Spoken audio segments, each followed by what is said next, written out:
ஹalleluya ஹalleluya. நமது அன்பு ஆண்டவர் ரட்சகரும் மீட்பருமாகிய யேசுவா மேசியா நாமத்தினாலே தேவனை ஸ்தோத்திரத்தை உங்களை வாழ்த்துகிறேன். இந்த நாளிலே மார்க் எழுதின சுவிசேஷம் 12வது அதிகாரம் 41வது வசனத்திலிருந்து 44 வசனம் வரைக்கும்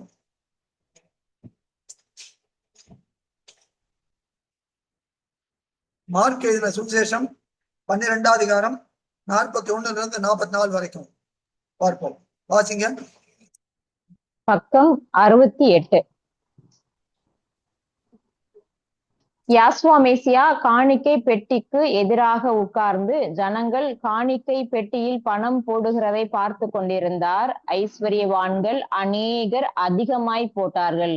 ஏழையான ஒரு விதவையும் வந்து ஒரு துட்டுக்கு சரியான 2 காசை போட்டால். அப்பொழுது அவர் தம்முடைய சீஷரை அழைத்து, காணிக்கை பெட்டியில் பணம் போட்ட மற்ற எல்லாரை பார்க்கிலும் இந்த ஏழை விதவை அதிகமாய் போட்டாள் என்று மெய்யாகவே உங்களுக்கு சொல்லுகிறேன்.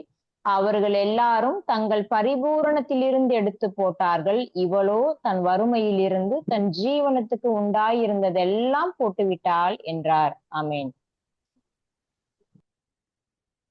அநேகத்துல இந்த வாசிச்சிருப்பீங்க. இந்த ஆண்டவர் எந்த இடத்துல உட்காந்து சொல்றாரு பாத்தீங்கன்னா, தேவாலயத்துல உட்காந்து இருக்கிறார்.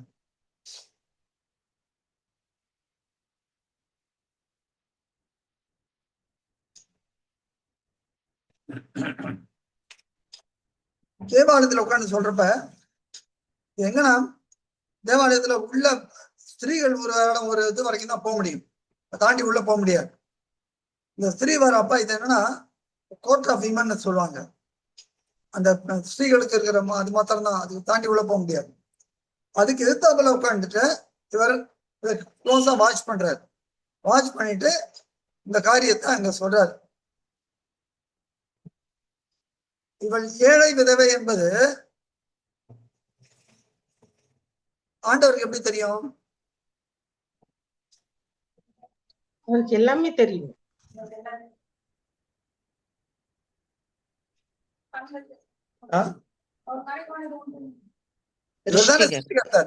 சிருஷ்டிகரே இவர் தானே. தேவன் இவரை கூட தானே சிருஷ்டித்தார். எல்லாத்தையும் தெரியும். யோவான் எழுதின சுவிசேஷம் 2ஆம் அதிகாரம் கடைசி வசனம் பாருங்க. பக்கம் 127. மனுஷருள் இருப்பதை அவர் அறிந்தபடியால் மனுஷரை குறித்து ஒருவரும் அவருக்கு சாட்சி கொடுக்க வேண்டியதாயிருக்கவில்லை. அவருக்கு எல்லாம் தெரியும்.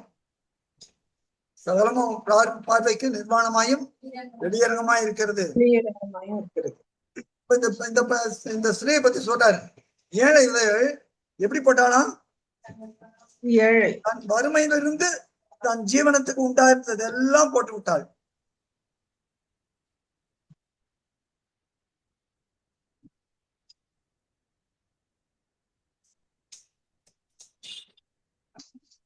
ஐத்துராணி என்ன பண்ணாப்ல? ஐத்துரான்கள்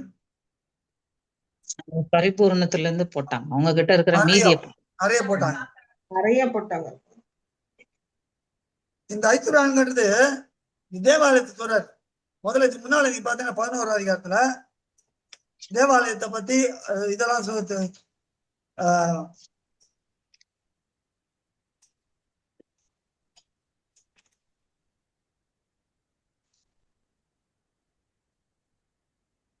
அப்ப 11, 17 பாத்தீங்கன்னா 16, 17 பாத்தீங்கன்னா தேவாலயத்தை அங்க ரொம்ப கலர் ஆக்கிட்டாங்க சொல்லி அவங்க எல்லாம் விரட்டுறாரு. தொடர்ந்து பேசுறாரு இந்த காரியத்தை. 12ஆம் அதிகாரம் பின்பு அவர் ஊமைகளா சொல்ல இந்த காரியத்தெல்லாம் பேசினாரு. இப்போ இந்த ஏழை விதவை, ஏழை விதவை எப்படி காரணம் பாத்தீங்கன்னா 12:38 பாருங்க. 38ல இருந்து 40 வரைக்கும்.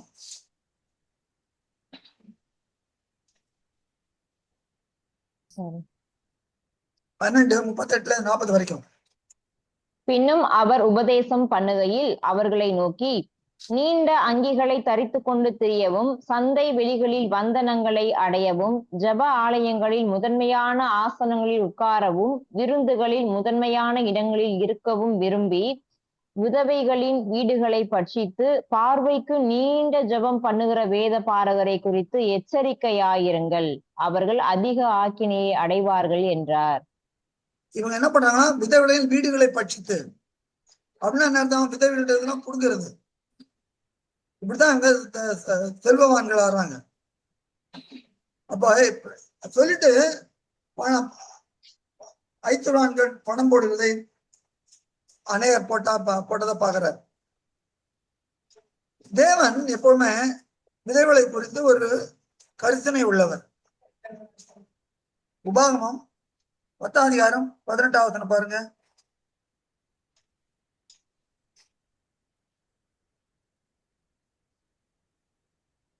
உபாகமம் 10:18. பக்கம் 237. அவர் திக்கற்ற பிள்ளைகளுக்கும் விதவைக்கும் நியாயம் செய்கிறவரும், அந்நியன் மேல் அன்பு வைத்து அவனுக்கு அன்ன வஸ்திரம் கொடுக்கிறவருமாயிருக்கிறார். எவ்வளவு அன்பான தேவன்! விதைகளை குறித்து கருத்தின் உள்ளவராக இருக்கிறார். 24ஆம் அதிகாரம், உபாகம் 24ஆம் அதிகாரம் 17 இருந்து பாருங்க. பக்கம் 254. நீ அந்நியனுடைய நியாயத்தையும் திக்கற்ற பிள்ளையின் நியாயத்தையும் புரட்டாமலும் விதவையின் வஸ்திரத்தை அடகாக வாங்காமலும் இருந்து, நீ எகிப்திலே அடிமையாய் இருந்ததையும் உன் தேவனாகிய யாவே தேவன் உன்னை அங்கே இருந்து மீட்டு கொண்டு வந்ததையும் நினைப்பாயாக. ஆகையால் இப்படி செய்யும்படி நான் உனக்கு கட்டளையிடுகிறேன். நீ உன் பயிரை அறுக்கையில் உன் வயலிலே ஒரு அரிக்கட்டை மறதியாய் வைத்து வந்தாயானால் அதை எடுத்து வரும்படி திரும்பி போக வேண்டாம். உன் தேவனாகிய யாவே தேவன் உன்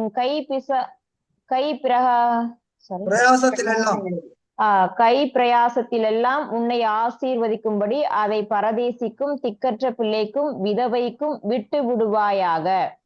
நீ உன் ஒலிவ மரத்தை உதிர்த்து விட்ட பின்பு கொம்பிலே தப்பி இருக்கிறதை பறிக்கும்படி திரும்பி போக வேண்டாம். அதை பரதேசிக்கும் திக்கற்ற பிள்ளைக்கும் விதவைக்கும் விட்டு விடுவாயாக.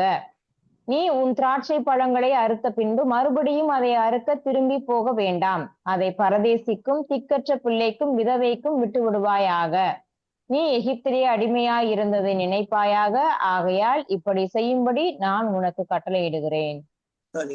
அப்போ திக்கற்ற பிள்ளைகள், விதவைகள், ஏழைகள், இவங்களை பத்தி அவ்வளவு கருத்தனை உள்ள தேவன் இங்க தன்னுடைய குமாரன் பூமியில வந்தப்ப இந்த விதையை பத்தி ஒரு காரியம் சொல்றாரு. பிதாவின் உள்ளத்தை அப்படியே வெடிச்சு காமிக்கிறவர். விதையை குறித்து என்ன சொல்றாரு? தன் வறுமையிலிருந்து தன் ஜீவனத்துக்கு உண்டாயிருந்ததெல்லாம் போட்டு விட்டாள் என்றார்.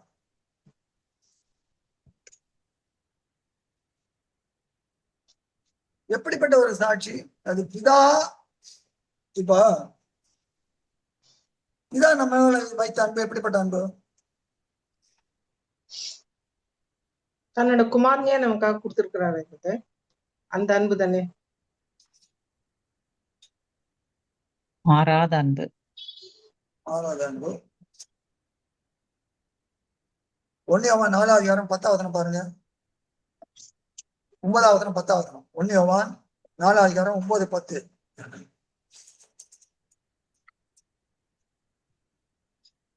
பக்கம் 328. தம்முடைய ஒரே பேரான குமாரனாலே நாம் பிழைக்கும்படிக்கு தேவன் அவரை இவ்வுலகத்திலே அனுப்பினதினால் தேவன் நம்மேல் வைத்த அன்பு வெளிப்பட்டது. நாம் தேவனிடத்தில் அன்பு கூர்ந்ததினால் அல்ல, அவர் நம்மிடத்தில் அன்பு கூர்ந்து நம்முடைய பாவங்களை நிவர்த்தி செய்கிற கிருபாதார பலியாக தம்முடைய குமாரனை அனுப்பினதினாலே அன்பு உண்டாயிருக்கிறது. இது எப்படிப்பட்ட அன்பு! இது எப்படிப்பட்ட அன்பு! இத அனுப்புறப்ப எல்லாம் தெரியும் அவருக்கு. இவர் சிருஷ்டித்த ஜனங்கள் யாரை கொண்டு சிருஷ்டித்தார்? யாரை அனுப்புகிறாரோ பூமியில அவரை கொண்டுதான் இவங்க எல்லாம் சிருஷ்டிக்கிறார். நல்லா தெரியும் இவங்க அவர் என்ன பண்ண போறாங்க? மரத்துல அறைய போறாங்க, கொலை பண்ண போறாங்க. பாடுகள் பட்டு மூப்பராலும் பிரதான ஆசாரியராலும் வேதப்பாரராலும் பல பாடுகள் பட்டு காட்டி கொடுக்கப்பட்டு முகத்தில் துப்பப்பட்டு வாரினால் அடிக்கப்பட்டு எல்லாம் சொல்லணும். மரத்துல ஒரு கொடூரமான வேதனையுள்ள மரணத்தை அவர் நியமிக்கிறாங்க. இது அவருக்கு தெரியும், தெரிஞ்சே அவரை கொடுக்கிறார். அப்படின்னா அது எப்படிப்பட்ட அன்பு? தனக்கு தன் ஒரே பேரன குமாரன்றார். அப்போ என்ன, ஒரே பேரனுக்கு சொந்த குமாரன்னு பாராமல் அவரே நமக்காக ஒப்பு கொடுத்தாங்கிறார். அப்போ பிதா தன்ட்ட இருக்கிற பெஸ்ட நம்ம கொடுத்துட்டாரு. புரியுதா? புரியுது. அப்ப பிதா யார எடுத்து போறானுங்க? இப்ப பிதா எதை எழுந்து போறாரு? என்னுடைய குமார். லூக்கா 23:46 பாருங்க.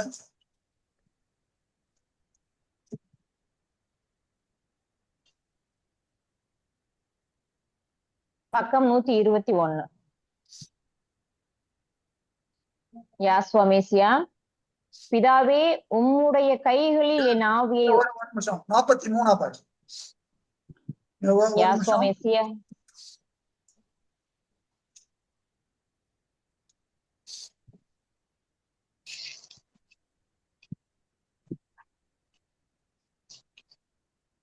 தேவனே தேவனே என்னை ஏன் கைவிட்டீங்க? யோவான்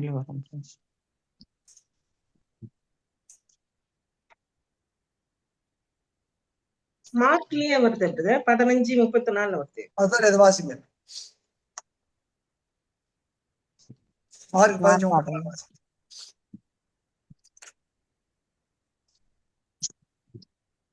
வாசிங்க. மார்க் 15:34 பக்கம் 74.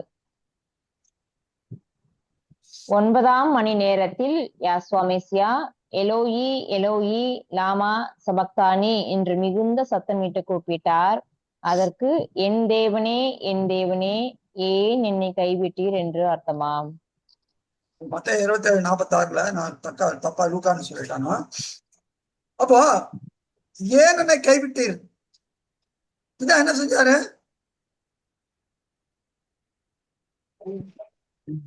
நம்மை மீட்க முடியாது மகனுக்கு. அங்க என்ன ஆச்சு? பிதா குமாரன் துண்டிக்கப்பட்டது. பிதா குமாரன் இந்த இடத்துல இழந்தார்.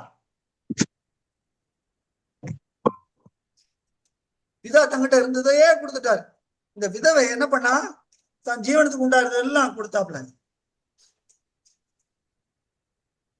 பிதா தனக்கு இருந்த பெஸ்ட் எது? பிதாவுக்கு பெஸ்ட் எது? பிதாவுடைய மகிமை யாரு? குமாரன் தான் பிதாவுடைய மகிமையா. அப்ப அந்த மகிமையா கொடுத்துட்டார் நமக்காக. அப்போ பூமியில குமாரன் வந்து என்ன சொல்றாரு? இந்த விதையை பார்த்து தன் ஜீவனத்துக்கு உண்டானதெல்லாம் எடுத்து கொடுத்துட்டா. அப்படித்தானே இருக்குங்க மார்க் 12. ஜீவனத்துக்கு உண்டானது எல்லாத்தையும் எடுத்து போட்டாங்க. பிதா குமாரனை கொடுத்ததுனால என்ன ஆச்சு? ஜீவன். 12 அதிகாரம் யோவான் 12:26 24 26 24 பாருங்க. பக்கம் 146. மெய்யாகவே மெய்யாகவே நான் உங்களுக்கு சொல்லுகிறேன், கோதுமை மணியானது நிலத்தில் விழுந்து சாகாவிட்டால் தனித்திருக்கும், செத்ததேயாகில் மிகுந்த பலனை கொடுக்கும். அப்ப பிதா குமாரனை கொடுத்ததுனால என்னாச்சு? மிகுந்த பலன். மிகுந்த பலன். அது தனித்துல, அது மிகுந்த பலன். என்ன பலன் அது? ஆத்மா. ஆத்மா அது அது அது என்ன பலன்? அழகா சொல்றாங்க எபிரேயர் ஜீவன். இல்ல, அது என்ன பலன்? எபிரேயர் பிதாவுக்கு பலன். அது அது எபிரேயர் 2ஆம் அதிகாரம் 10ல இருந்து பாருங்க, 10ல இருந்து 13 வரைக்கும் பாருங்க. அதுதான் பலன் பிதாவுக்கு. அதனாலதான் முதற் பலன்றோம். பக்கம் 299. ஏனென்றால் தமக்காகவும் தம்மாலேயும் சகலத்தையும் உண்டாக்கினவர் அநேகம் பிள்ளைகளை மகிமையில் கொண்டு வந்து சேர்க்கையில் அவர்களுடைய இரட்சிப்பின் அதிபதியை உபத்திரவங்களினாலே பூரணப்படுத்துகிறது அவருக்கு ஏற்றதாயிருந்தது. எப்படியெனில் பரிசுத்தம் செய்கிறவரும் பரிசுத்தம் செய்யப்படுகிறவர்களுமாகிய யாவரும் ஒருவராலே உண்டாயிருக்கிறார்கள். இதன் நிமித்தம் அவர்களை சகோதரர் என்று சொல்ல யாஸ்வாமேசியா வெட்கப்படாமல், உம்முடைய நாமத்தை என் சகோதரருக்கு அறிவித்து சபை நடுவில் உம்மை துதித்து பாடுவேன் என்றும், நான் அவரிடத்தில் நம்பிக்கையாய் இருப்பேன் என்றும், இதோ நானும் தேவன் எனக்கு கொடுத்த பிள்ளைகளும் என்று சொல்லி இருக்கிறார். அப்ப அந்த பிதாவுக்கு பலன் என்ன? அந்த பிள்ளைகள் இவர் மூலமாக சபை நடுவில் துதி. எபிரேயர் 13ஆம் அதிகாரம் 5ஆம் வசனம் பாருங்க, 14, 15 பாருங்க. எபிரேயர் 13ஆம் அதிகாரம் 14, 15 2 பாருங்க. பக்கம் 311. உதடுகளின் கனியான ஸ்தோத்திரம். 14, 15 2. நிலையான நகரம் நமக்கு இங்கே இல்லை, வரப்போகிறதையே நாடி தேடுகிறோம். வரப்போறதே நாடி தேடி போகிறோம். அதுதான் அங்க என்ன பாருங்க. ஆகையால் அவருடைய நாமத்தை துதிக்கும் உதடுகளின் கனியாகிய ஸ்தோத்திர பலியை அவர் மூலமாய் எப்போதும் தேவனுக்கு செலுத்த கடவோம். அது நான் எப்படி சொல்லி கொடுத்திருக்கிறேன்? அவருடைய நாமத்தை நன்றியோடு அறிக்கை பண்ணுகிற உதடுகளின் கனியாகிய ஸ்தோத்திர பலியை அவர் மூலமாய் எப்பொழுதும் தேவனுக்கு செலுத்தக்கூடாது. கனி, அதுதான் பலன். பிதாவுக்கு பலன் என்ன? துதிகள் செலுத்துவது. துதிகள். வேற எதுல இருக்கிற துதியில தான். அதான் பலன். செடி நடுறாரு தோட்டக்காரர், செடி நடுறாரு. செடி யாரு? செடி ஆண்டவர். ஆண்டவர். நாமெல்லாம் கொடிகள். ஆமா. அப்போ நம்ம பலன் இந்த கனி கொடுக்கிறார், பிதா மகிமைப்படுகிறார். நீங்களும் இப்ப யோவான் 15 வாசிக்கிறோம்ல. ஆமா ஆமா, பார்க்கணுமா? அத யோவான் 15ஆம் அதிகாரம் வாசிங்க, 5 வசனம் சீக்கிரம். பக்கம் 150. நான் மெய்யான திராட்சை செடி, என் பிதா தோட்டக்காரர். என்னில் கனி கொடாதிருக்கிற கொடி எதுவோ அதை அவர் அறுத்து போடுகிறார். கனி கொடுக்கிற கொடி எதுவோ அது அதிக கனிகளை கொடுக்கும்படி அதை சுத்தம் பண்ணுகிறார். நான் உங்களுக்கு சொன்ன உபதேசத்தினாலே நீங்கள் இப்பொழுதே சுத்தமாய் இருக்கிறீர்கள். என்னில் நிலைத்திருங்கள், நானும் உங்களில் நிலைத்திருப்பேன். கொடியானது திராட்சை செடியில் நிலைத்திராவிட்டால் அது தானாய் கனி கொடுக்க மாட்டாதது போல நீங்களும் என்னில் நிலைத்திராவிட்டால் கனி கொடுக்க மாட்டீர்கள். நானே திராட்சை செடி, நீங்கள் கொடிகள். ஒருவன் என்னிலும் நான் அவனிலும் நிலைத்திருந்தால் அவன் மிகுந்த கனிகளை கொடுப்பான். என்னை அல்லாமல் உங்களால் ஒன்றும் செய்யக்கூடாது. ஒருவன் என்னில் நிலைத்திராவிட்டால் வெளியே எரியுண்ட கொடியை போல அவன் எரியுண்டு உலர்ந்து போவான். அப்படிப்பட்டவைகளை சேர்த்து அக்கினியிலே போடுகிறார்கள், அவைகள் எரிந்து போகும். நீங்கள் என்னிலும் என் வார்த்தைகள் உங்களிலும் நிலைத்திருந்தால் நீங்கள் கேட்டுக்கொள்வது எதுவோ அது உங்களுக்கு செய்யப்படும். நீங்கள் மிகுந்த கனிகளை கொடுப்பதினால் என் பிதா மகிமைப்படுவார், எனக்கும் சீஷராய் இருப்பீர்கள். அப்போ நாம் கொடியில் நாம் செடியில் நினைத்திருக்க வேண்டும். அப்ப பிதாவுக்கு பலன். கொடி என்ன செய்யுது? கொடி யார செடி யார துதிக்கிறது? தேவனைதான் தோட்டக்காரன் பிதாவை தேவனை துதிக்கிறது. அப்போ கொடியில இருக்க செடியில இருக்க கொடியில என்ன பண்ணும்? அப்போ ஆண்டவராக யாஸ்வாமேசியா மூலமாய் நாம் தேவனை, அதுதான் அவருக்கு பலன், அவர் கனி. இப்போ பிதா குமாரனை தனக்கு இருந்த எல்லாத்தையும் கொடுத்துட்டார், அதனால அவருக்கு ஒரு பலன். அதே போல குமாரன் என்ன செஞ்சாரு? 2 கொரிந்தியர் 8ஆம் அதிகாரம் 9ஆம் பாருங்க.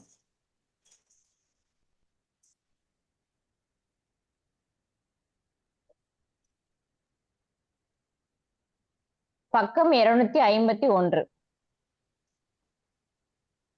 நம்முடைய ஆண்டவராகிய யாசுவா மேசியாவின் கிருபையை அறிந்திருக்கிறீர்களே. அவர் ஐஸ்வர்யமுள்ளவராயிருந்தும் நீங்கள் அவருடைய தரித்திரத்தினாலே ஐஸ்வர்யவான்கள் ஆகும்படிக்கு உங்கள் நிமித்தம் தரித்திரர் ஆனாரே. பாருங்க, அப்ப பிதா என்ன பண்ணாரு? குமாரனா ஒரு க்ஷணம் அந்த நேரத்துல இழந்தார், திரும்ப பெற்றுக்கொண்டார். இது எதுக்கு ஒப்பனையா இருக்கிறது? எபிரேயர் 11ஆம் அதிகாரம் 19ஆவது வசனம் பாருங்க. எபிரேயர் 18-19. பக்கம் 308. ஈசாக்கினிடத்தில் உன் சந்ததி விளங்கும் என்று அவனோடே சொல்லப்பட்டிருந்ததே. இப்படிப்பட்ட வாக்குத்தத்தங்களை பெற்றவன் மரித்தோரில் இருந்து எழுப்ப தேவன் வல்லவராய் இருக்கிறார் என்றெண்ணி தனக்கு ஒரே பேரானவனையே பலியாக ஒப்பு கொடுத்தான். மரித்தோரில் இருந்து அவனை பாவனையாக திரும்பவும் பெற்றுக்கொண்டான். பாருங்க, எப்படி யாருக்கு உன் சந்ததி விளங்கும்னு சொன்னாரு? ஆபிரகாம் சந்ததி, ஈசாக்கின் இடத்தில். ஆனா அந்த சந்ததி யாரு? மேசியா தானே இது? எங்க இருக்குது வசனம்? கலாத்தியர்ல வருது. கலாத்தியர்ல வருது. கலாத்தியர் 3ஆம் அதிகாரம் எடுங்க.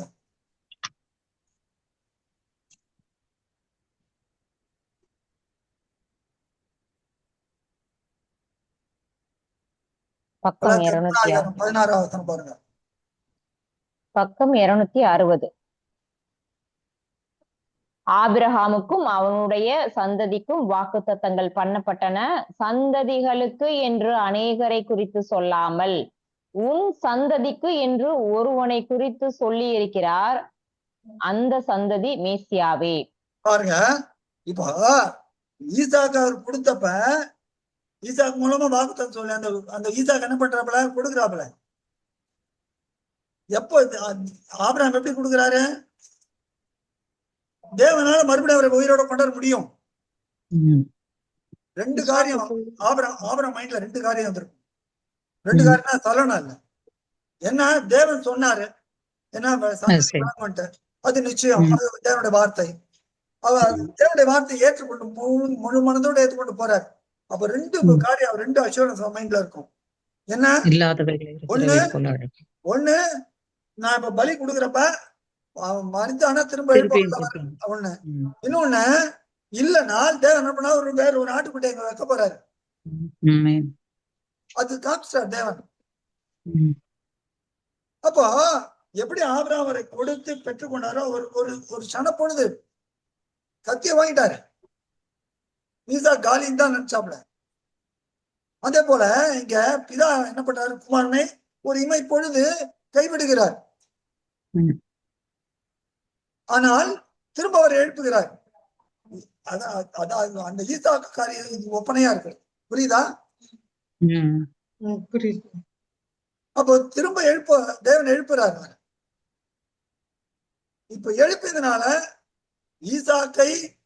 ஈசாக்கை திரும்ப கொண்டு வர்றாரு. திரும்ப அவர் பலியா கொடுக்கல, ஆனா அது மூலமா ஒரு சந்ததி வருது. ஆனால் உலகத்துல இருக்க எல்லாரையும் மரித்தோர்ந்து எழுப்பும்படி என்ன பண்றாரு? தன் குமாரனை பலியா கொடுக்கிறார். அப்போ 15 இத பத்திதான் பவுல் சொல்ற அத்தனை பட்டணத்துல போய் சொல்றாரு.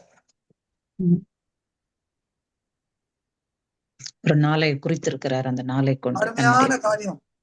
பவுல் எவ்வளவு வைராக்கியம் உள்ளவர், அதை பத்தி தான் சொல்றாரு. அப்ப இந்த இவரை கொடுத்ததுனாலே இவரை கொடுத்ததுனால உலகத்துல அநேக பலன்கள், இந்த பலன்கள்லாம் அவரை துதிக்க போகுது. குமாரன் என்ன பண்ணாரு? தான் ஐஸ்வர்யனா இருந்தார். ஐஸ்வர்யன்றது என்னது? பிதாவோடு என்றைக்கு இருந்தான். ஆனா தரித்திரரான. அதனால என்னாச்சு? அநேக பலன்கள். அப்ப பிதா செஞ்சது, குமாரன் செஞ்சது, ரெண்டு பேர் செஞ்சது என்னது? பிதாவுக்கு ஏற்ற பலன் கொடுக்கும்படிக்கு. அப்ப ரெண்டு பேரும் என்ன பண்ணிட்டாங்க?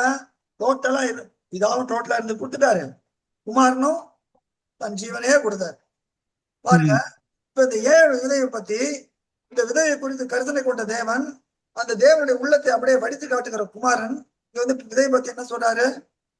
தன் ஜீவனத்துக்கு உண்டானது எல்லாத்தையும் காணிக்க பெட்டியில போட்டா. சரி, இது போட்டதுனால என்ன ஆகும்?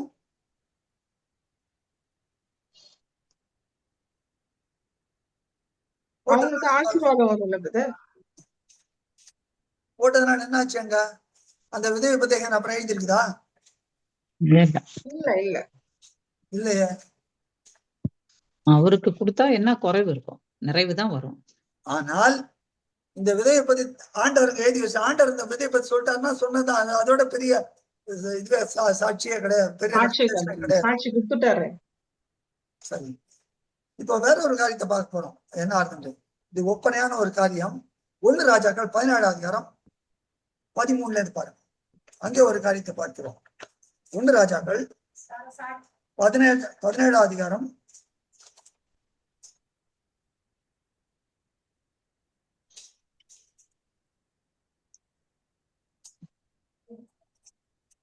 10வது வசனம். 11 10ல இருந்து பாருங்க. 10ல இருந்து 16 வரைக்கும் பாருங்க. முழுக்க பார்க்கலாம்னு டைம் இல்ல. பக்கம் 453. அப்படியே அவன் எழுந்து சாரிபாத்துக்கு போனான். அந்த பட்டணத்தின் ஒளிமுக வாசலுக்கு அவன் வந்தபோது அங்கே ஒரு விதவை விறகு பொறுக்கிக் கொண்டிருந்தாள். அவன் அவளை பார்த்து கூப்பிட்டு, நான் குடிக்கிறதற்கு கொஞ்சம் தண்ணீர் ஒரு பாத்திரத்தில் எனக்கு கொண்டு வா என்றான். கொண்டு வர அவள் போகிற போது அவன் அவளை நோக்கி கூப்பிட்டு, கொஞ்சம் அப்பமும் உன் கையிலே எனக்கு கொண்டு வா என்றான். அதற்கு அவள், பானையில் ஒரு பிடி மாவும் களையத்தில் கொஞ்சம் எண்ணெயுமே அல்லாமல் என்னிடத்தில் ஒரு அடையும் இல்லை என்று உம்முடைய தேவனாகிய யாவே தேவனுடைய ஜீவனை கொண்டு சொல்லுகிறேன். இதோ நானும் என் குமாரனும் சாப்பிட்டு செத்து போக அதை எனக்கும் அவனுக்கும் ஆதாயப்படுத்துகிறதற்கு 2 விறகு பொறுக்குகிறேன் என்றாள். அப்பொழுது எலியா அவளை பார்த்து, பயப்படாதே, நீ போய் உன் வார்த்தையின்படி ஆயத்தப்படுத்து. ஆனாலும் முதல் அதிலே எனக்கு ஒரு சிறிய அடையை பண்ணி என்னிடத்தில் கொண்டு வா, பின்பு உனக்கும் உன் குமாரனுக்கும் பண்ணலாம். யாவே தேவன் தேசத்தின் மேல் மழையை கட்டளையிடும் நாள் மட்டும் பானையின் மா செலவழிந்து போவதும் இல்லை, கலசத்திலே எண்ணெய் குறைந்து போவதும் இல்லை என்று இஸ்ராயேலின் தேவனாகிய யாவே தேவன் சொல்லுகிறார் என்றான். அவள் போய் எலியாவின் சொற்படி செய்தால் அவளும் இவனும் அவள் வீட்டாரும் அநேக நாள் சாப்பிட்டார்கள். யாவே தேவன் எலியாவை கொண்டு சொன்ன வார்த்தையின்படியே பானையிலே மா செலவழிந்து போகவும் இல்லை, கலசத்தின் எண்ணெய் குறைந்து போகவும் இல்லை. பாருங்க, இங்க அந்த விதவை என்ன சொல்றாங்க பாருங்க. விதையை வச்சுதான் சொல்றாரு. விதவை என்ன சொல்றான்? கொஞ்சம் இருக்கு, அதை சாப்பிட்டு செத்து போகுன்றதுக்காக சாப்பிட்டு செத்து போறோன்றா. ஆனா தேவனுடைய மனுஷன் என்ன சொல்றாரு? வாழ்நாளெல்லாம் பிழைப்பு உண்டாகி இருக்கும்படி. முதல்ல என்ன நீ போய் இந்த எலியான்றா என்ன அர்த்தம்? எலியா அப்படின்னா என்ன அர்த்தம்? தேவனுடைய சேவகரா? யாவே என் தேவன். யாவே யாவே தேவன். யாவே தேவன். எலியா. எல்னா என்னது? தேவன். யானா யாவே. யாவே தான் தேவன். அதனாலதான் அந்த 18 பாத்தீங்கன்னா என்ன சொல்லுவாங்க, அந்த அக்னியில் வாழ்ந்து வந்தோடனே தமிழ்ல என்ன போட்டிருக்கோம்? கர்த்தரே தெய்வம், கர்த்தரே தெய்வம். அதை நீங்க எல்லாம் பாடுவாங்க. கர்த்தரே தெய்வம், கர்த்தரே தெய்வம்னு மாத்திடுறாங்க. யாவே தேவன். புரியுதா? அப்போ இந்த எலியா சொல்றது வார்த்தை சொல்றாரு, நீ சொன்னபடியே செய், ஆயத்தப்படுத்த வேண்டாங்களே. ஆனா முதல்ல அப்போ அங்க என்ன சம்பவித்தது? அந்த மாவும் அந்த பாஞ்சாவத்தனம் பின்பகுதி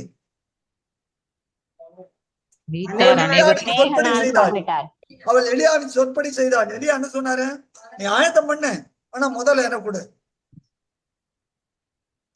தேவனுக்கும் தேவனுடைய மனுஷனுக்கும் நம்ம தேவனுக்கு ஆண்டவருக்கும் ஒண்ணு, இன்னொன்னு தேவனுடைய மனுஷங்களுக்கு. அப்ப கொடுக்கிறப்ப அநேக நாள் சாப்பிட்டார்கள். இதுல பின்பகுதியில பாத்தீங்கன்னா அந்த புள்ள செத்து போடுறான். இங்க விதவை தான் எதுவும் அந்த புள்ள மறுபடியும் செத்து போயிடுறான். ஆனா மறுபடியும் என்ன பண்றாப்புல? உயிர்த்தெழுகிறார். அப்ப என்ன? அப்போ தேவன் தான் சொன்னதை செய்வார். ஆனா இங்க பாருங்க என்ன சம்பவிச்சுன்னு பாத்தீங்கன்னா, எலியாவுக்கு என்ன சொல்றாரு? சாரிபாத்துக்கு போன்றாரு. பாத்தீங்கன்னா 9வது பாருங்க, 17:9 பாருங்க. நீ எழுந்து சீதோனுக்கு அடுத்த சாரிபாத் ஊருக்கு போய் அங்கே தங்கியிரு, உன்னை பராமரிக்கும்படி அங்கே இருக்கிற ஒரு விதவைக்கு கட்டளையிட்டேன் என்றார். பாருங்க, தேவன் கட்டளை இட்டாரு. ம். கட்டளை இட்டு தான் அனுப்புறாரு. எல்லாத்தையும் ஏற்பாடு பண்ணிட்டாரு. அப்போ இந்த ஸ்திரீ ஏன் இந்த மாதிரி சொல்றா? தேவன் கட்டளை இட்டாரு. அவளுக்கு தெரியாது, அவங்களுக்கு தெரியாது இல்ல பிரதர். ஆ?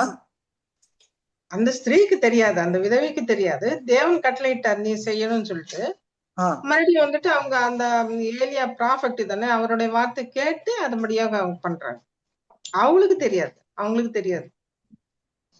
அப்போ என்னன்னா, தேவன் கட்டளை சமயத்துல தன்னுடைய ஊழியக்காரர்களை கொண்டு, தன்னுடைய தீர்க்கதரிசிகளை கொண்டு அந்த கட்டளையை கொடுக்கிறார். அதான் கட்டளை இட்டேன்றார். பூர்வ காலங்கள் எப்படி பேசினாராம்? பங்கு பங்கா அப்ப தீர்க்கதரிசி மூலமாய், ஊழியக்காரர் மூலமாய் பேசுவேன். 24 பாருங்க, 17-24.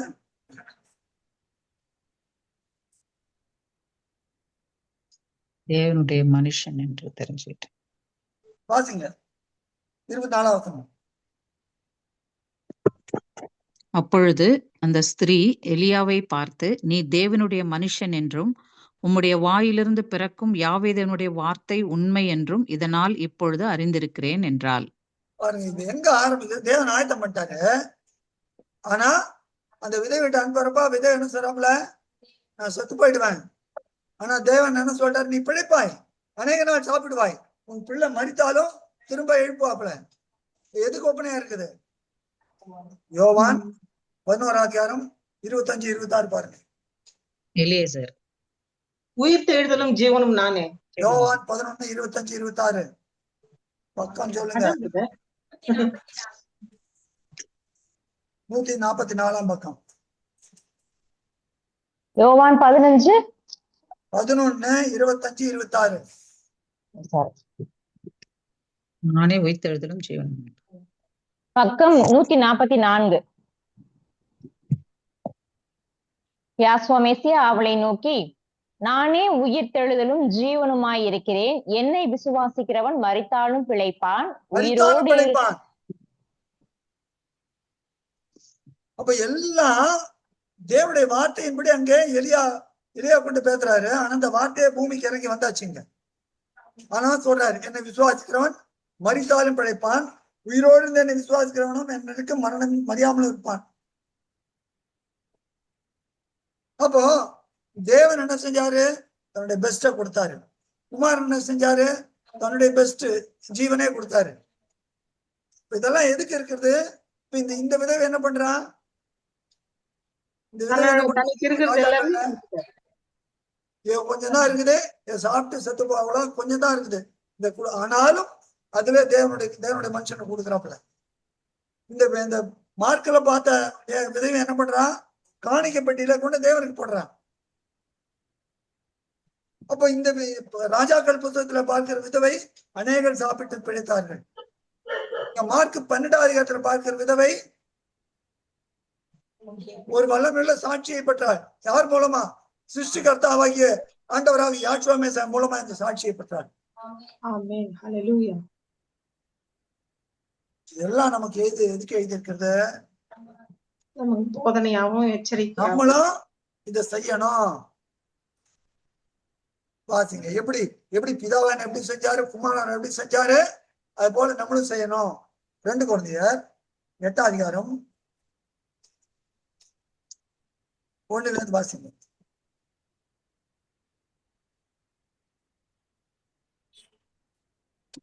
பக்கம் 251. ம். அன்றியும் சகோதரரே, மக்கெதோனியா நாட்டு சபைகளுக்கு தேவன் அளித்த கிருபையை உங்களுக்கு அறிவிக்கிறோம். தேவன் அளித்த அவர் கிருபைன்றாரு. தேவன் அளித்த கிருபையை உங்களுக்கு அறிவிக்கிறோம். அது என்னன்னு சொல்றாரு. அவர்கள் மிகுந்த உபத்திரவத்தினாலே சோதிக்கப்படுகையில் கொடிய தரித்திரமுடையவர்களாயிருந்தும் தங்கள் பரிபூர்ண சந்தோஷத்தினாலே மிகுந்த உதாரத்துவமாய் கொடுத்தார்கள். கொஞ்சம் இருங்க. இந்த 2வது திரும்ப நிறுத்தி வாசிமா. அவர்கள் மிகுந்த உபத்திரவத்தினாலே சோதிக்கப்படுகையில் கொடிய தரித்திரமுடையவர்களாயிருந்தும் தங்கள் பரிபூர்ண சந்தோஷத்தினாலே மிகுந்த உதாரத்துவமாய் கொடுத்தார்கள். இந்த ஏழை இது என்ன பண்ணா? இதுதான் பண்ணது. இந்த கேட்டகரி ஒண்ணு பண்ணிக்கலாம். 2 காசு 2 காசுல 1 தனக்கு வச்சுட்டு இன்னொன்னு போட்டுருக்கலாம். ஒண்ணு கொடுத்திருக்கலாம். ஆனா அவ என்ன நினைச்சு போட்டா?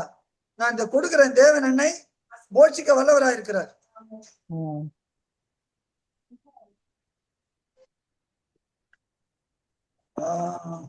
நீதிபதிகள் 3:9 நம்ம பாருங்க.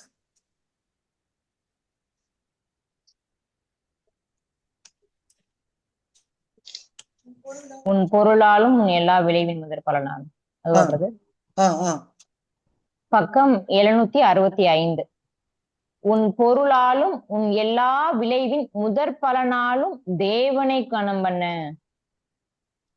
அப்பொழுது உன் களஞ்சியங்கள் பூரணமாய் நிரம்பும், உன் ஆலைகளில் திராட்சை ரசம் புரண்டும். ஏழைக்கு இறங்குகிறவன் தேவனுக்கு கடன் கொடுப்பான் வரும். அதே மாதிரி நீதிபதிகள் 11:25 பாருங்க. பக்கம் 772.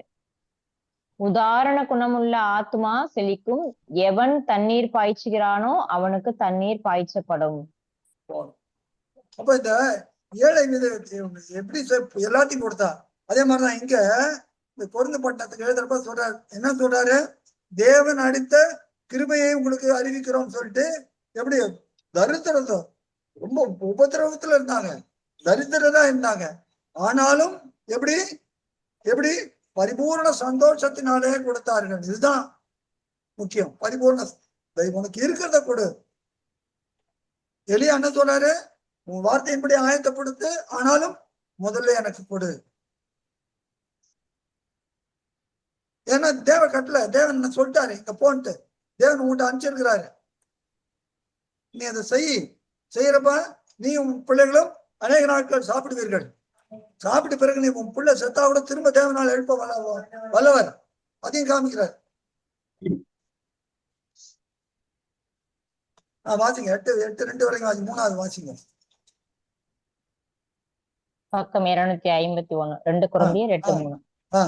மேலும் அவர்கள் தங்கள் திராணிக்கு தக்கதாகவும் தங்கள் திராணிக்கு மிஞ்சியும் கொடுக்க தாங்களே மனதுள்ளவர்களாய் இருந்தார்கள் என்பதற்கு நான் சாட்சியாயிருக்கிறேன். தங்கள் உபகாரத்தையும் பரிசுத்தவான்களுக்கு செய்யப்படும் தர்ம ஊழியத்தின் பங்கையும் நாங்கள் ஏற்றுக்கொள்ளும்படி அவர்கள் எங்களை மிகவும் வேண்டிக் கொண்டார்கள். 5 வரைக்கும் வாசிங்க. மேலும் நாங்கள் நினைத்தபடி மாத்திரம் கொடாமல் தேவனுடைய சித்தத்தினாலே முன்பு தங்களை தாமே தேவனுக்கும் பின்பு எங்களுக்கும் ஒப்பு கொடுத்தார்கள். அப்போ பவுல் இதுதான் சொல்றாரு. அதுல 10வது வாசிங்க. இதை குறித்து என் யோசனையை உங்களுக்கு அறிவிக்கிறேன். இதை செய்கிறதற்கு மாத்திரமல்ல, செய்ய வேண்டுமென்று உற்சாகப்படுகிறதற்கும் 1 வருஷமாய் ஆரம்ப பண்ணின உங்களுக்கு இது தகுதியாயிருக்கும். பாருங்க. 9வது அதிகாரம் வாங்க. 2:9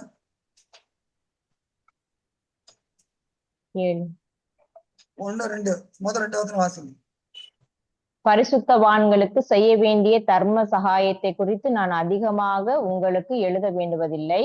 உங்கள் மன விருப்பத்தை அறிந்திருக்கிறேன். ஆகாயாவில் உள்ளவர்கள் 1 வருஷமாக ஆயத்தமாய் இருக்கிறார்கள் என்று நான் மக்கெதோனியருடனே சொல்லி உங்களை புகழ்ந்தேனே. உங்கள் ஜாக்கிரதை அநேகரை எழுப்பி விட்டதும் உண்டு. இப்ப எப்படி உதாரணமா கொடுக்கணும்? அப்ப தேவன் நமக்கு எதுக்கு இதெல்லாம் கொடுக்கிறாரு? 1 தீமோத்தேயு 6:17-19 வரைக்கும் பாருங்க.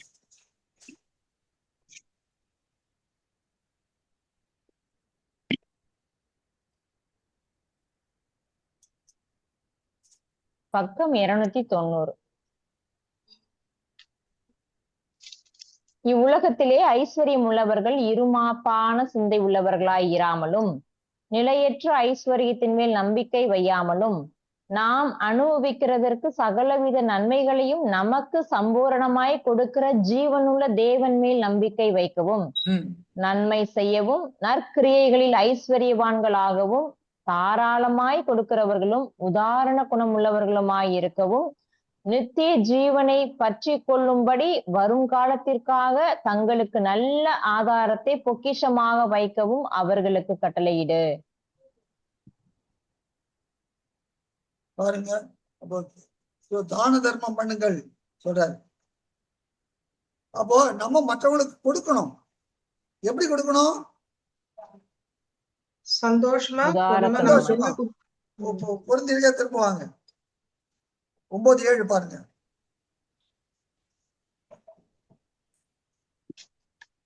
அவனவன் விசனமாயும் அல்ல. பக்கம் 252.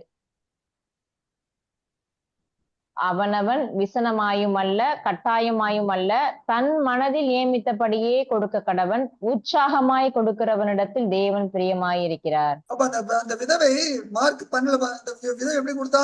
உற்சாகமா கொடுத்தா. அதனாலதான் தேவன் பிரியம், ஆண்டவர் பிரியமா சொல்றாரு. இப்ப 6வது வாசிங்க. அதனாலதான் முதல்ல 7 வாசிச்சுட்டு 6 சொல்றேன். இதான் ரகசியம். பின்னும் நான் சொல்லுகிறது என்னவெனில், சிறுக விதைக்கிறவன் சிறுக அறுப்பான், பெருக விதைக்கிறவன் பெருக அறுப்பான். அப்போ பரிசுத்தவான்களுக்கு பரிசுத்தவான்கள் யாரு? ஊழியர்கள் மாத்திரம் இல்ல, விசுவாசிகளுக்கு. ஊழியர்கள் மாத்திரம் இல்ல. உபாகமம் 15 அதிகாரம் 6வது பாருங்க. 6-7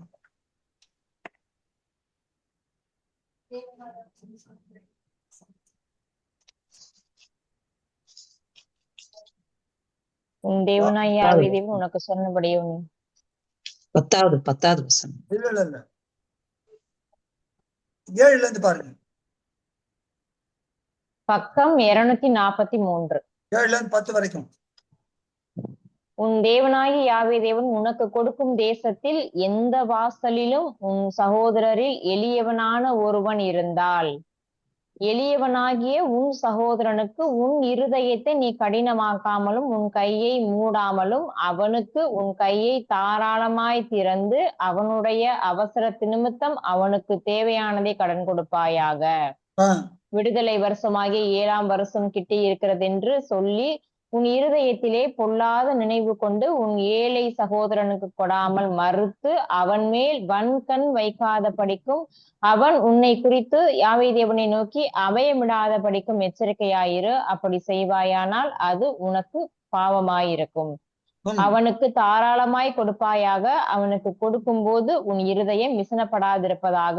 அதன் நிமித்தம் உன் தேவனாகி யாவே தேவன் உன்னுடைய எல்லா கிரியைகளிலும் நீ கையிட்டு செய்யும் எல்லா காரியங்களிலும் உன்னை ஆசீர்வதிப்பார். இப்ப நீங்க இங்கே கை வச்சு எடுக்காதீங்க. நேரம் 1 யோவான் 3:17 பாருங்க.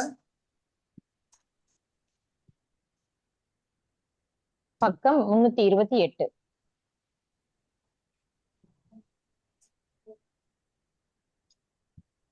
ஒருவன் இவ்வுலக ஆசையை உடையவனாயிருந்து தன் சகோதரனுக்கு குறைச்சல் உண்டென்று கண்டு தன் இருதயத்தை அவனுக்கு அடைத்து கொண்டால் அவனுக்குள் தேவ அன்பு நிலை கொள்ளுகிறது எப்படி?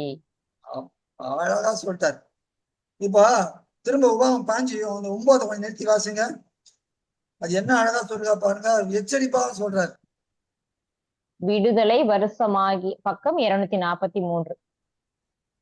விடுதலை வருஷமாகிய 7ஆம் வருஷம் கிட்டி இருக்கிறது என்று சொல்லி உன் இருதயத்திலே பொல்லாத நினைவு கொண்டு உன் ஏழை சகோதரனுக்கு கொடாமல் மறுத்து அவன் மேல் வன்கண் வைக்காத படிக்கும் அவன் உன்னை குறித்து யாவே தேவனை நோக்கி அபயமிடாத படிக்கும் எச்சரிக்கையாயிரு. அப்படி செய்வாயானால் அது உனக்கு பாவமாயிருக்கும். பாவம்ன்றாரு. என்னை நோக்கி அவங்க முறையிட்டாங்கன்னா முதல்ல ஒரு முறையீடு இதுல எங்க வருது? கன்னிக்காக முறையிடுறான். ஆபேலின் ரத்தம். ஏன் காயின் என்ன செஞ்சா? பாவம். நீ நன்மை செய்தால் மேன்மை இல்லையோ? அப்போ அதை விசாரிப்பார். அப்போ சகோதரனுக்கு குறைவுபடுறப்ப எப்படி? தாராளமாய், விசனமாயும் அல்ல, கட்டாயமாயும் அல்ல, மனப்பூர்வமாய் கொடுங்கள், அப்பொழுது உங்களுக்கு கொடுக்கப்படும். அமுக்கி குலுக்கி. யாருக்கு? இன்னைக்கு தப்பான உபதேசம் எல்லாம் போயிட்டு இருக்கு. ஏமாத்துறவங்களுக்கு கிடையாது. வருஷவான்களுக்கு எல்லாரும் சமநிலை பிரமாணம்ன்றார். 1 Corinthians 8 2 Corinthians 8 பாத்தீங்கன்னா சமநிலை 8:5 சமநிலை. இப்போ அவங்களுக்கு குறைபடுறப்ப நமக்கு இருந்து கூட ஒருவேளை தேவன் எப்படி எலியாவுக்கு ஸ்தாலிபாத்துக்கு வச்சு பண்ணாரோ அதே போல ஒவ்வொருத்தருக்கும் ஒரு டைம் இருக்கும். இப்ப இவர்கள் தேவை அவர்கள் தந்தி. அதுதான் பரஸ்பர அன்பு. தேவன் உங்களில வைத்த அன்புப்படி நீங்களும் ஒருவர் அன்பு. 1 யோவான் 4:11 பாருங்க.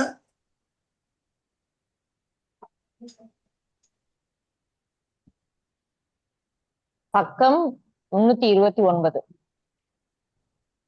பிரியமானவர்களே, தேவன் இவ்விதமாய் நம்மிடத்தில் அன்பு கூர்ந்திருக்க நாமும் ஒருவரிடத்தில் ஒருவர் அன்பு கூற கடனாளிகளாயிருக்கிறோம்.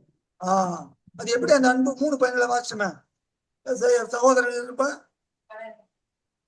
அதே மாதிரி யாக்கோபுல கூட சொல்றாரு பாருங்க. குறைச்சல் உண்டு கண்டா அது செய்யாம போயிட்டோம். 2 அதிகாரம் 5 16 பாருங்க. யாக்கோபு 2:15-16. பக்கம் 314.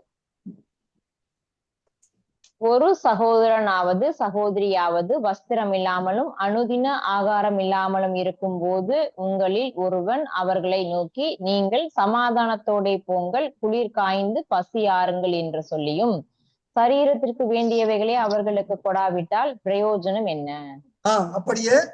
அப்படியே விசுவாசமும் கிரியைகள் இல்லாதிருந்தால் தன்னிலே தானே செத்ததாயிருக்கும். அப்போ என்ன செய்யணும்? நமக்கு இருக்கிற நிலைமையை வச்சு நம்ம இருக்கிற நிலைமை வச்சு நம்ம பார்க்க கூடாது.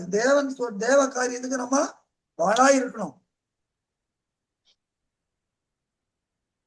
இதுதான் இன்னைக்கு தேவன் நம்ம கற்றுக்கொள்ள ஒரு பாடம். சகோதரன் குறைபடுறப்ப வசனப்படவே கூடாது. தாராளமாய் கொடுக்கணும். நமக்கு எது கொடுத்திருக்கிறார்? நம்மளே தின்ட்டு தூங்கறதுக்கா?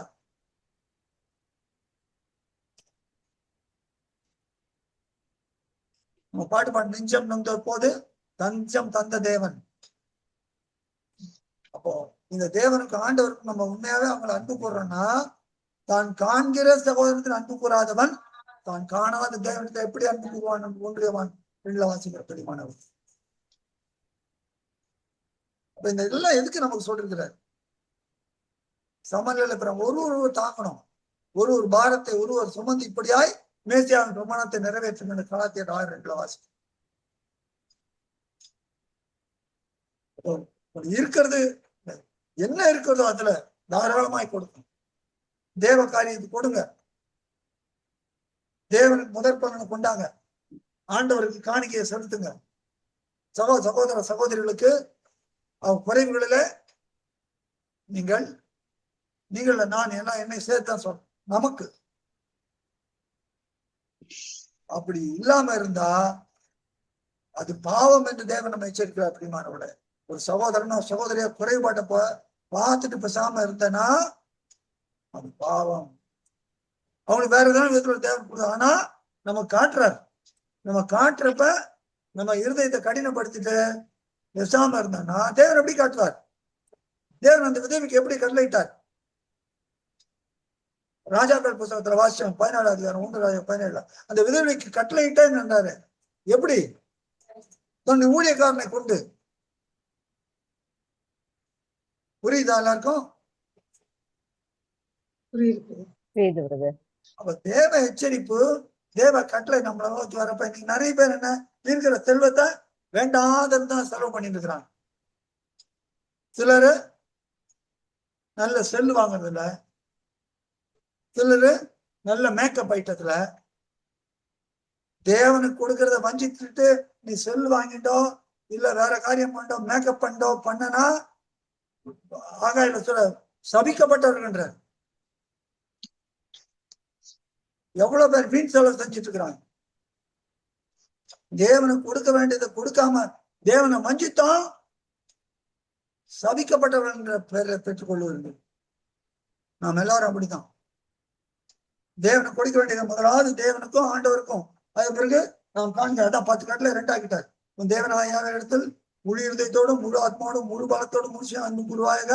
2வது உன்னில் நீ அன்பு கூறுவாக, உன் சகோதரன் அன்பு கூறுவாயாக.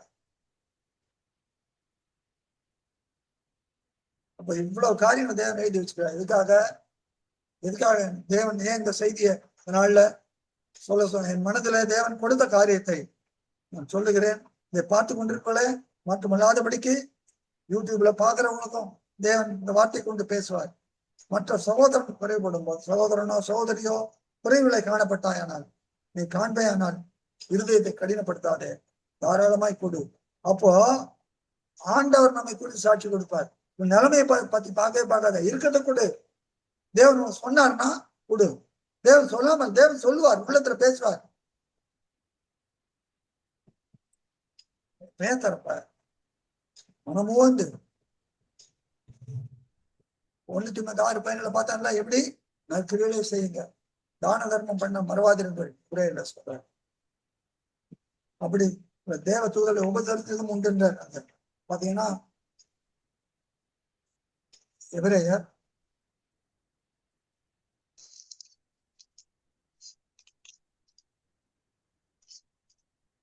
13:1-2 பாருங்க.